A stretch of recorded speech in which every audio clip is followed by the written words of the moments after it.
Hello friends, ನೋಡಿ ಇದೆಲ್ಲ ನಮ್ಮ ತೋಟ. ಇದು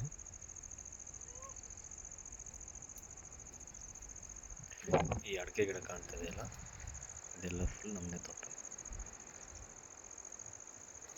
ಅಲ್ಲಿವರೆಗೂ ಅಲ್ಲಿ ತೆಂಗಿನ ಮರ ಕಾಣ್ತಾವಲ್ಲ, ಕೆಳಗಡೆ ಇನ್ನೂ ಇದೆ, ಅದು ನಮ್ಮದೇ. ಇದು ಕಡಲೆ ಗಿಡ. ಹಾಗೆಯೇ ನೋಡಿ, ಇಲ್ಲೊಂದು 4 ಮೇಕೆ ಇದ್ದಾವೆ, 2 ದೊಡ್ಡದಿದ್ದಾವೆ. ಆ ಕಡೆ ಕಳ್ಳೆ ಸಂದಿಗಿದ್ದಾವೆ, ಅವು ನಮ್ಮವು. ಓಕೆ, ಹಾಂ, ಅಲ್ಲಿದೆ ನೋಡಿ ನಮ್ಮ ಮನೆ. ಅದು ರೈತರ ಮಕ್ಕಳು ಫ್ರೆಂಡ್ಸ್. ಅದು ನಮ್ಮದಿದೆಲ್ಲ. ಆ ಕಡೆ ನಮ್ಮ ಅಣ್ಣವ್ರ ಭಾಗ ಬರುತ್ತೆ. ಇದು ಅದರಿಂದ ಆಚೆಗೆ ನಮ್ಮ ದೊಡ್ಡಪ್ಪವ್ರ ಭಾಗ ಬರುತ್ತೆ. ಆ ಮಾವಿನ ಮರ ನಮ್ಮ ಅಣ್ಣವ್ರು ಸೇರುತ್ತೆ, ಇದು ನನಗೆ ಸೇರುತ್ತೆ. ಇದು ನಮ್ಮದು. ಓಕೆ ಫ್ರೆಂಡ್ಸ್, ಬಾಯ್.